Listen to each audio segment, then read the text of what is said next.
welcome to the Operation Committee this morning, and it's Tuesday, June 18th, 2019, and we're about ready to start, and I want to get going, and I better look at the agenda up here because I haven't turned this up yet. We're going to start this morning off with our 21st Century School Buildings program, summer update. Yes. Okay, and good morning. Would you please give us again your name so the audience and community will know who we're listening to? Thank you so much. Good morning, Commissioners. Can you hear me? Yeah. Okay, perfect. Good morning, Commissioners. My name is Dorothy Hellman. I am the Executive Director of the 21st Century School Buildings Program, and I'll be giving the summer update.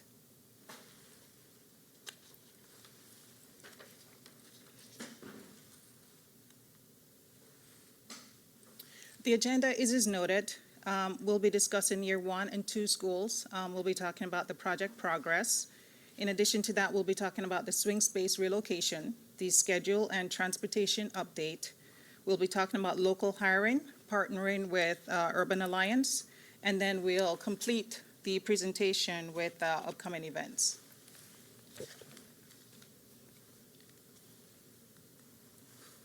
Year 1 schools. 11 schools were planned for year 1. Of the 11 schools in year 1, 2 remain incomplete. Fort Worthington, Frederick, Wildwood, Dorothy I Heights, Arundel, Robert Poole, Pimlico, Cherry Hill, and Forest Park have all been completed. The schools that are left to be completed are Arlington, which will be completed in September of 2019, and Patterson-Claremont High School, which will be completed in September 2021.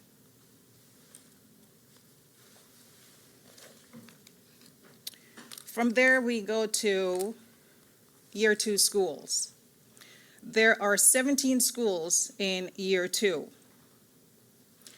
Fairmont Harford is the first school to be completed. That will be ready for occupancy in September of 2019. 3 other schools are under construction: John Rura, Baybrook, and Calvin Rodwell. These are scheduled for completion January 2020.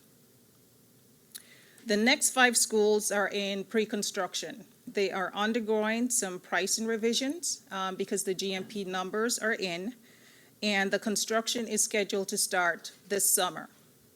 Those projects include Mary E. Rodman, Govans, Medfield, Walter P. Carter, and Harford Heights. The scheduled openings for these schools remain on target, September 2020 through September 2021. Continuing with year 2 schools progress, we have an additional 5 schools that are in concept and schematic design. These include Cross Country, Robert Coleman, Calverton, James Mosher, and Northwood. Community engagement with not only school leaders and with the community is actually in progress at this time for these projects. 3 schools are pending final engagements. Highlandtown is currently in pre-design. Commodore John Rogers also in pre-design. We're also taking a second look at that project, the initial feasibility studies that were completed. And then we have Montebello. The status of Montebello is yet to be confirmed. We're awaiting final GMP numbers from MSA in late June, July of this year. And at that point, we will have 70% of the funding accounted for. We can then determine at that point the scope of Montebello.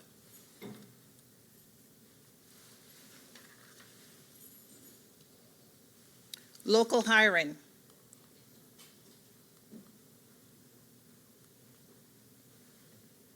Local hiring. Of the 9 projects that have been completed earlier in the program is actually averaging 79 local hires per project. The completed schools again include Frederick, Fort Worthington, Wildwood, Dorothy I. Heights, Pimlico, Arundel, Cherry Hill, Forest Park, and Robert Poole. Pimlico, Forest Park, and Robert Poole are the ones that actually have very high numbers of local hires, 85, 95, and 140 associates. Okay, I have a question. So the audience, community can understand what we mean by local hiring. Does that mean that these are new hires at the school? Or tell me what those numbers mean when you say local hiring. These are new hires at Okay. each school Okay. above and beyond the numbers that are actually accounted for within our system. So these people, this is replacing people who have retired? These are construction. These are construction Oh, workers. construction. Okay, but Yes. it doesn't say construction. Sorry, Okay. apologies for that. No, not a They problem. also live within the city limits. We Okay. check them by name, address, and by social security number. Okay, good. These are people who are working on site building, construction. Yes, Could you do me a favor? yes. Because this is for our audience, people who are listening, they might have the same question. Could you just add that to your PowerPoint? We will do that. Okay, that'll be good. Okay. Thank you. You're Can I welcome. have One- a- oh, sorry. Go ahead, Sam.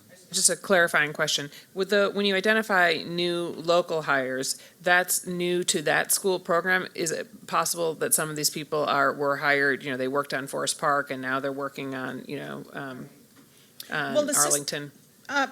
The system is actually computerized at this point, and that's why you're getting, and you'll see when we turn to the other slide, that you have those that are not yet confirmed, unaccounted for, but these have been accounted for because these projects have already been done.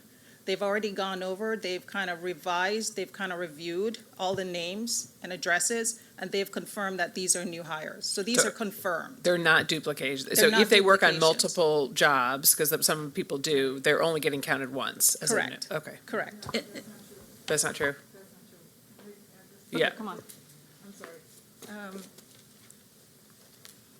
I just want to make sure this is accurate because it's the way that MSA has to do this.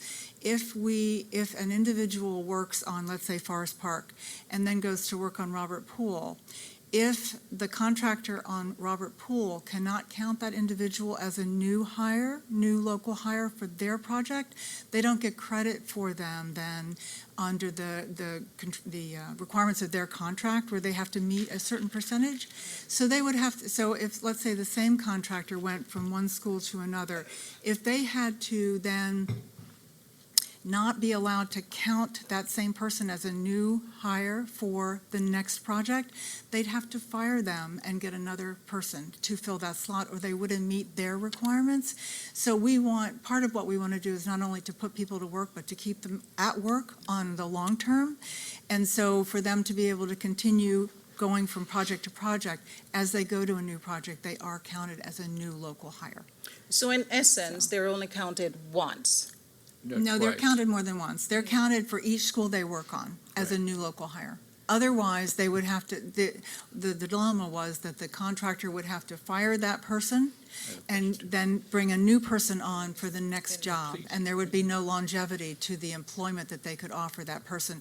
And these are people that they've invested in, trained, and who acquire more and more skill as they go from project to project. Okay, Why don't we do this? I will get some clarification on that, and I will ensure that we put that information at the bottom so it's very clear. that's exactly where I was going. And I think that we're all on the same track. Yes. It's just that when and I've said this at many of our meetings, it's critical that what we just talked about, at some point, we note that at the bottom, because others will ask the same question. And what I'm thinking is that someone, the state minority contract, somewhere along the line, Right. they will want to know that information.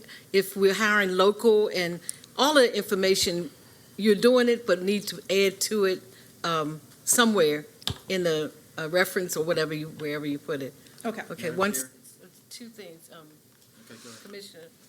So when you do the clarification, can you also clarify what it means to be a local hire? So for example, if a project engineer lived in the city of Baltimore, but they're not low income or low skilled, are they counted, or is a certain definition of local hire that meets the objective of hiring people that are under or unemployed. Okay, what I will do, I will get that exact definition from MSA to ensure that it is as clear and crystal as possible, and I will embed it within the presentation.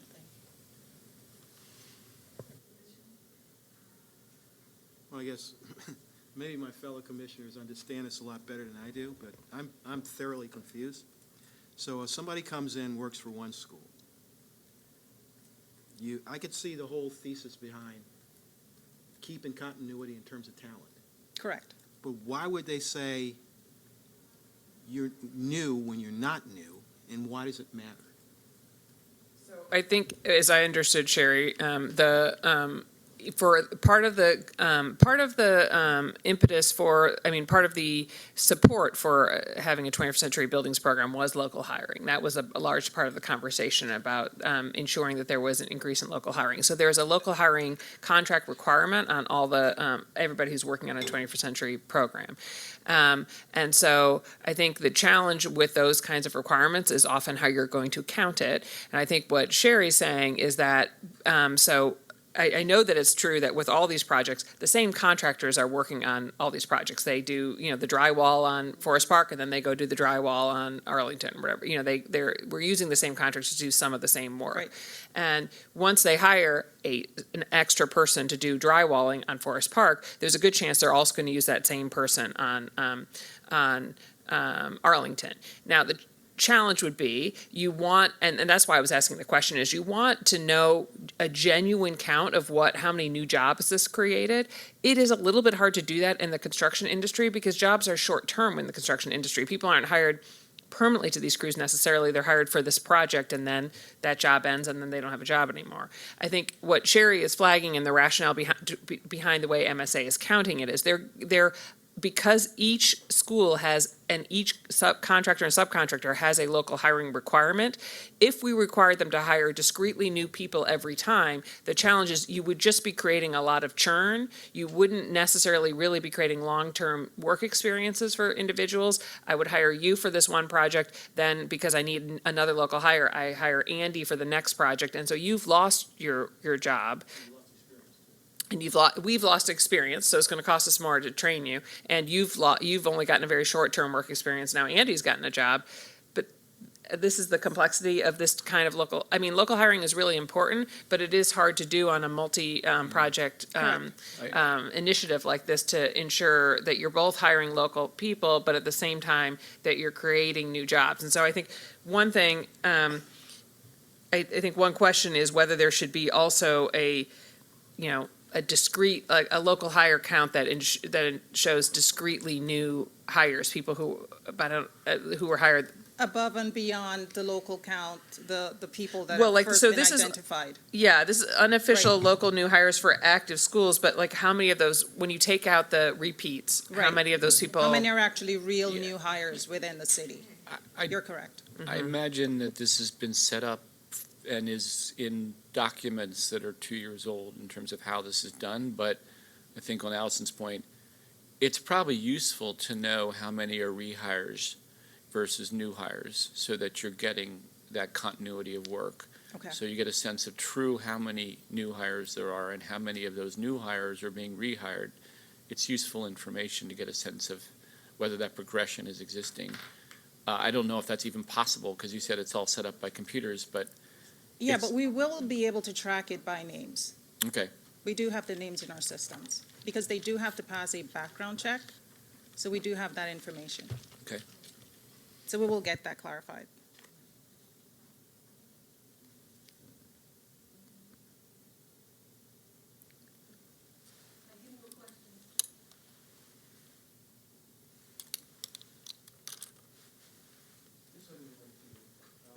It's the slides, but you're relatively new. You started about a month ago? This is my third month, actually. Third month? Third today. Okay, and what's the transition time for you? Transition, I'm a senior project manager. So you're staying on? Okay. She will be staying on. Okay. She has transitioned into an existing role, and in Okay. lieu of filling that Okay. role, we will Okay. keep Sherry on. okay. Because we do need the continuity with Right. regards to Okay. history, because it is a complicated program. So Sherry's a rehire. Okay. Sherry is a rehire and has been very Sherry helpful in terms of the So- transition. Sherry is a Sherry rehire, yes. District employee or a consultant still? Consultant. Okay, thank you, ladies. Thank you. And thank you for asking that question. And again, I will complete the loop with the unofficial new hires that we have for the projects that are currently under construction.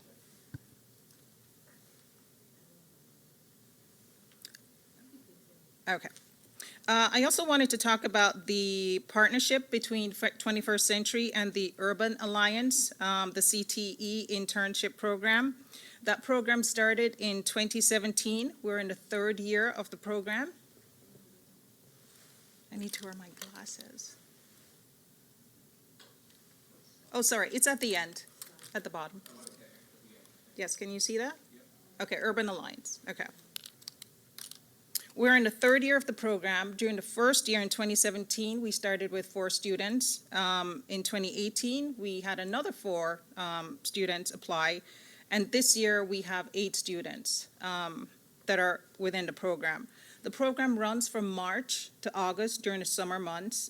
The kids learn design, construction, project management. They get familiar with the trades on site, and they also work with architects and general contractors. We're looking at trying to expand the program, so again, we'll continue to work with Urban Alliance, and hopefully we can have more companies sign up for more kids to be able to get the opportunity to be an intern. Can you show the cumulative too? Or is this isn't? Oh, that's all we have for that. From the beginning of the program, we've only had 7? From the beginning of the program, when we did that slide, it was 7. We actually had 1 new person start just recently. So we have 16 in total since the beginning of the program. Why is it so low? It's the applications that we get, and it's simply the applications that we get through a partnership with Urban Alliance. What does that mean? The applications that you get, what about the applications are barriers? When we partner with Urban Alliance, we actually give the job descriptions, and they actually have the amount of students that want to apply for the program. Conversely, on our end, we also have a certain amount of architects and construction companies that sign up, that kind of open their doors as to this is what we can do. There's also a set amount of money that MSA actually sets aside, which is $24,000 for the program, to actually assist with the hiring of these kids and actually to pay them during summer. So based on the amount of applications we get, we can actually place students. It's limited to the budget. It's not only limited to the budget. MSA puts in a pool of $24,000, but Urban Alliance also has other partnerships with other corporations who also pools their money together for the kids. I don't know, it's easy for me to say because I don't know what's involved, but this seems like such a wonderful program and a nexus that exists directly between our kids and this billion-dollar program. And for us to have 16 kids over 3 years seems that we're not sort of affirmatively figuring out, not only waiting for applications, but maybe promoting the program and thinking about ways, setting a goal and getting that number up. Okay. It just seems like a great opportunity for our kids that could be, I don't know, overstating it, life-changing, to have an opportunity to work with these companies. Just seems low to me, but I could be totally wrong. You make a good point, and we are looking at the numbers. In addition to that, again, most of these kids are available during summer. And sometimes not all projects kick off in summer, and sometimes during that period where you've started site work, you really don't need kids at that particular point. You probably need them when your building is actually going up. The second part of that is we're also thinking of considering maybe winter, even though that period of time is shorter. It's not necessarily an 8-week span. You do have kids that work in stores during winter. We can consider that option as well, and that's something that we've been talking about internally. Okay. I know a little bit about how, what works when you hire kids to work in construction. And one of the things, I wanted to ask you about the salary that they receive and the hours that they work. One of the difficult things that occur when students and kids are working in construction is that they're not used to working in the heat and they're not used to working in the cold. And it's hard to get them to come, and it's a difficult task. The second thing is that I am, as an educator, we all know that I'm concerned about and this would be difficult for the owners of construction companies to develop a curriculum on site, because what happens when these students get on site, they're almost like water boys. You know, bring me this, bring me that, bring me this, and they generally, even though we want them to get training, they don't generally get training to the point that, like, if we can fix it so, and maybe you can think about it, work with the contractor to get assignments specific to what they need to do when they leave high school, so that when they go out to apply for jobs in construction, they will be able to say, I can do this and I can do that, and not just carry pipes, carry equipment from one place to the other, something that would be useful. Because one of the great concerns that contractors have is that, and this is for anybody, anyone that we would bring into training, is that can they read, can they write, can they read these documents? Right. That is a great big concern, because we might pay them to do this work, but they end up having, when they bring them in, have to pay them again. They lose money when they bring them on site if they can't do certain tasks. So I think that a part of the program you might work with the school system is developing a needs for these kids. What is the great need that they can come as new workers, where they can say that this is what I can do, and the contractor will say, we really need you for that, to do this. You know, because during the summer, when they're just in there to work, and that's what they feel like, we're in there to make some money so we can buy some things for school in September. We need for them to be able to do specific tasks. Right. And I'm not talking about building the building, but Right. jobs that will help them to move forward after graduation, you know. And It's active, you're talking about active engagement, learning how to do blueprints, learning how to create plans, Exactly. working with our architects, learning how to put a project schedule together, exactly. learning what critical path is and being able to do that, understanding the budgets and numbers and how those are actually put together. And I'm gonna finish in a Go second. And to be honest with you, contractors just want to say that we did our part because we're asking them to participate in our programs, and they want to say that we took 10, 15, whatever amount of students, and we did what we said we were going to do. So I think that you're doing a good job, but if you could add that piece, some type of structured curriculum. I'm not saying really complicated. Right. Just something that they can walk out the door and say, when I graduate, this is what I can do for your company, and teach them how to include interviewing for a contractor, what they're looking for. Everybody's different, you know, so you might want to think about that. Thank you. Okay, we can work with Urban Alliance Go and ahead, I'll MSC follow on you. that. No, I just dovetail on what Commissioner Bundina said. I mean, are there plans or structures in place where they hire them once they graduate from high school? I mean, you got a $1 billion contract. You only have 17 people right now. There should be some kind of plan, or hopefully some kind of plan, where they can say, we're incentivized to hire these guys, therefore we're going to put in the work to make sure they're trained and up to speed. I mean, All is right, there a we'll take a look at the program, but what we have found is that some of the kids actually end up going back to college to study. They go back to Morgan State and other colleges to continue their education. But we can certainly maybe track these students and see where they are in the progress. I think that would be helpful. I thought this was, These are high schools. oh, you said back. You said back to college. You do have one that was finishing almost at the end of high school, and then she's transitioning into. Oh, okay. Right, she worked in an architect's office, and now she's graduated, and now she's going to be transitioning to okay. a Morgan State. Okay. That's what I was going to ask you. This is more than just construction, I assume, and so there's lots of professional services that I wonder, for example, environmental assessments, which are really interesting. they would appeal to people who have an interest in the environment and brownfields and all. So like, if we could think about not just the typical placements, but the other services that are involved in the design process and the pre-development process and the due diligence process, I think they would be as interesting placements as even construction, maybe less complicated. Okay. And again, we do have some working with architects. They learn fabrics and furniture and finishes and Right. being able to select. But think about some we'll other do- services. Absolutely. Thank you for that information. You're welcome. Now into swing schedule.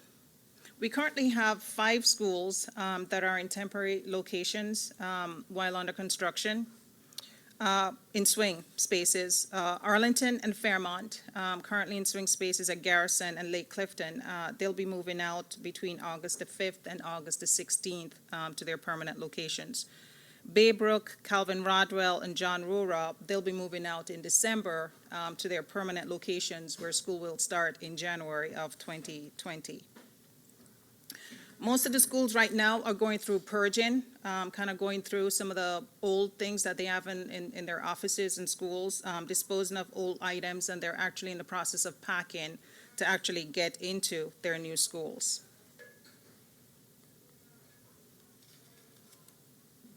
Now, outside of those 5 projects that are, I'm sorry.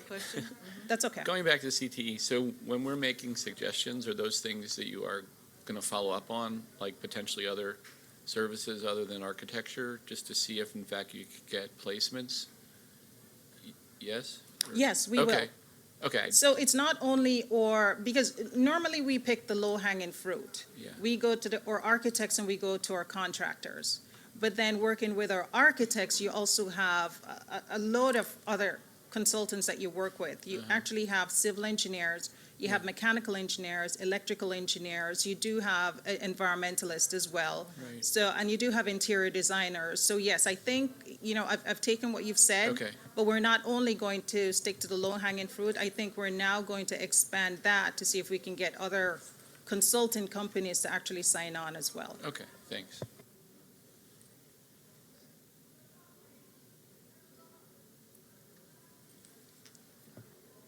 So in addition to the 5 schools that are currently under construction right now, we have 7 new schools this summer that will be going into swing space. And that makes a total of 10 schools in September that will be in swing spaces. Some of our moves are phased.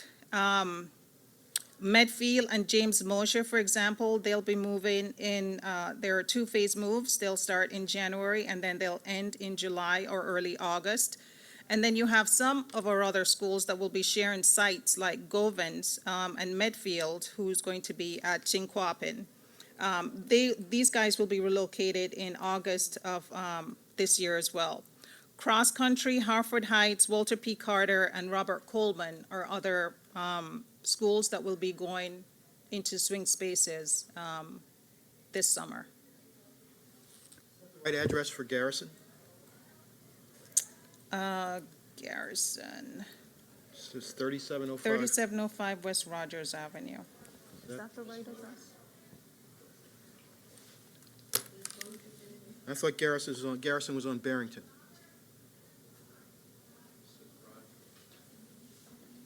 Garrison. Oh, yeah.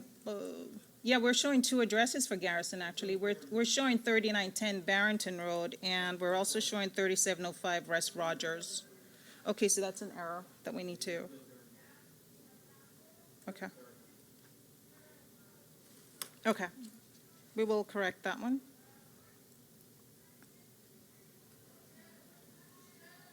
We have 2 other schools that are under construction, that will be under construction, Patterson Claremont, which is not included in the count, and Mary E. Rodman, who had already swung earlier for about a year. So you're going to add that to it? That is included in our construction count, but it will not be included in our swings because our swings actually cover the current schools right now that are going to be moving this particular summer. So you say it's in the, It's in another area? We're going to mention it in construction, because Okay, those is- schools will be under construction. Okay, please, could you put it in somewhere where we can see it? And I'll say, so we can see it, because if we have a question about it, if another commissioner or the community asks a question, we'll know Okay, this in it. Okay, we thanks. will have that information. Okay, thank you. I will add those too. Thank you.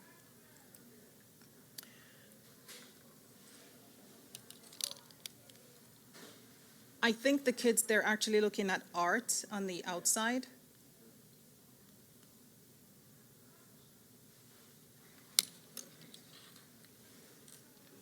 So this is where it gets a little bit challenging and a little bit hairy. This summer, we will have 12 projects under construction, which is, I think, the largest amount of projects that the program will be handling at any one time under construction. Under the 21st Century Program, if a school relocates while under construction, then a temp location, yellow bus transportation is provided. Now, as we talk about transportation logistics, under this program, we have to provide yellow bus service. And we have to provide yellow bus service for 10 schools beginning this summer. That in addition to Mary E. Rodman. 3 of the 5 schools I mentioned earlier will remain in swing space, those that are currently under Dorothy, construction. When you say yellow bus, you mean district-provided busing? What does yellow bus mean? These are private buses. Oh, private busing. Yes, correct? Well, they're a combination of, they could be ours, some of them are contractors. We have some of our own fleet, and we have some we contract out. Okay. And then the routing of which ones are provided by us versus an outside contractor just kind of depends on what the routing work is over the summer. Is that Gotcha. accurate? My transportation people are right behind Dorothy, so they can tell me if I'm wrong. Okay. Thank you. You're welcome.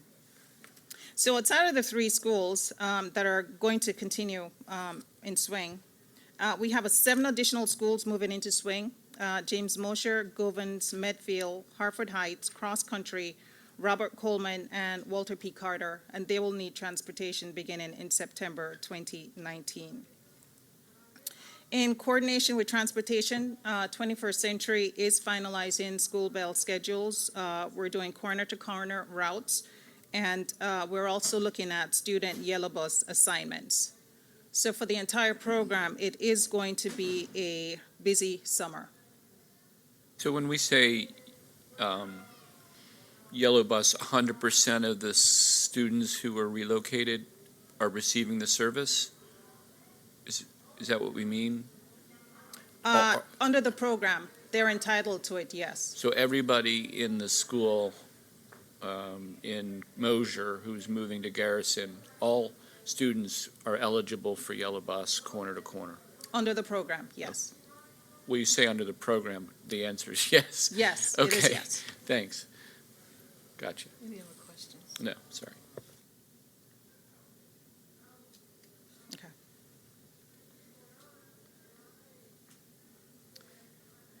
And then just one more thing, ribbon cutting celebrations.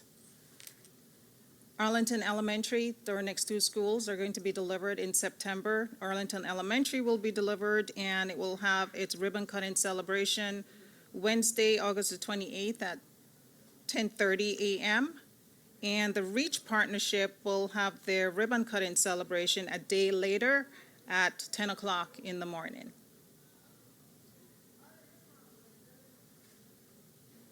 Hey, thank you. Is this it? You finished? Yes, this is it. Okay, excuse me. Okay, thank you. I really appreciate the information. As a matter of fact, when I was reviewing it last night, I was happy that you laid it out that way, because one of the big concerns that we have, or I have, is that we as commissioners get questions asked all the time from the community, from legislature. What about this school? Where is this school moving? And I think this document that you put here will let people know, give a good idea of where these schools are moving to, what dates and times. The one thing that I would like, if you could get it to Christian, is the information that we talked about we said quite a few things. I don't know if you remember what we said. Sherry is our scribe, so she has been scribing. Okay. Yes. We really need to, even if you have to add another column to get that information in reference to hires and moving, because if we ask the question here, the question is going to be asked to us. Right. And it will save us a whole lot of time answering the question. And already we've gotten questions, even though we present it, we still get questions about transportation, when people are moving and swing schools, all of that. So doing this is really very, very helpful. So if you could get some column or information and include it in your PowerPoint and get it to us, because this is something I would like to post on my wall. Right. So when I get those questions, I can say, no, look and say, this is where they're going and this is how they're going to get there. Ronald has a question. And So one of our commissioners just texted me a question about, with the moves being so close to the start of the school year, how will it impact school opening? We have a dedicated team of individuals who, and this is all they do, their core purpose. They have nothing to do with construction or anything like that. All they do is concentrate on moves. And so they have created a very intricate schedule with regards to what needs to be done and when. In addition to that, they have a lineup of staff, including IT folks, they have movers. They've already began pre-work with the schools with regards to purging, getting rid of items that are no longer necessary, tagging items, and they have a very detailed move schedule. They've done it several times before, and they're actually very ramped up for this summer. I want to thank Commissioner McFadden for that question, because we've had questions about that as well. Even though we presented those answers throughout the year, it's a good thing to remind people, because you have people that's going to ask the questions again. And thank you so much. You did a great job presenting. Thank you. You're welcome. Thank you.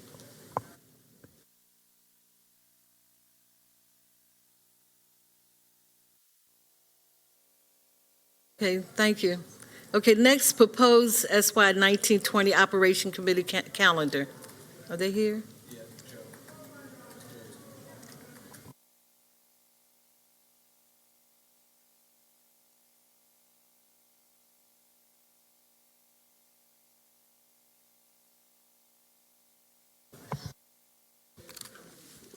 Good morning, Joe Strake. Good morning. How are you this morning? Great, how are you? You're the last one.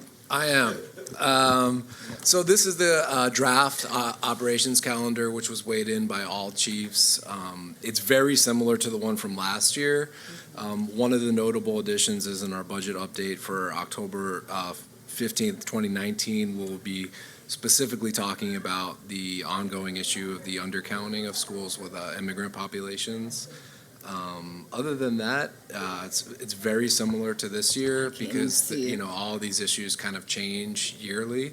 So I was hoping to bring this to you today for further comment or additions, removals, anything of that nature. Any questions, commissioners? I just, because Joe, you mentioned the undercounting, so we'll see a presentation with that. I just would hope that there would also be some solutions as a part of the presentation, and not just highlighting what the issues are. I think we know what they are, but some possible solutions that the district's looking at doing to fix that. Thank you. Any other questions? I'm just thinking intuitively, looks like July is pretty thin. I mean, how long would that meeting last? 15 minutes? Yeah, so that's a great question. Actually, July will be pretty procurement heavy. As you notice, there's no procurement agenda items for today, because there's a delay in board meetings due to the summer schedule. So we're going to be bringing a lot of procurement items to that board meeting. The vaccination plan is also something that is pretty important regarding enrollment. So that presentation generally, probably will take about 20 minutes. Procurement will probably take, I would say, 20 to 30 minutes in that meeting as well. But if you'd like to add anything, we're open to that. Any other questions, commissioners? I do. Okay.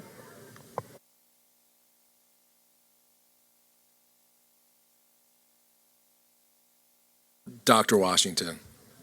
Okay. And so that's specifically what's being done to prepare for opening, right? Yeah, so for operations committee, the school readiness generally focuses on changes that we're doing in transportation, and we usually go through how we're getting the schools ready aesthetically, as well as, you know, any kind of repairs that needed to be done. Like, for example, Collegiate just had the fire over the weekend, so I'm sure there'll be an update on that. So things of that nature. So the one thing I don't see is a general operations update in terms of the work that I guess it's called, what is the name of the team that is responsible for tickets and repairs and Maintenance. is that maintenance? And that's also under Dr. Washington? Yeah, so, she oversees that. So Blaine Lipsky would be the person that would speak to that, and I believe that generally he does speak during that meeting. During that meeting? Yeah. Okay. Thanks. Okay, is that it?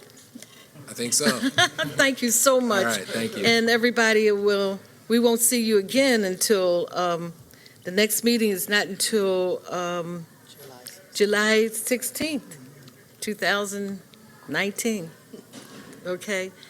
And have a great summer. Thank you. As much of it as left. Okay, thank you.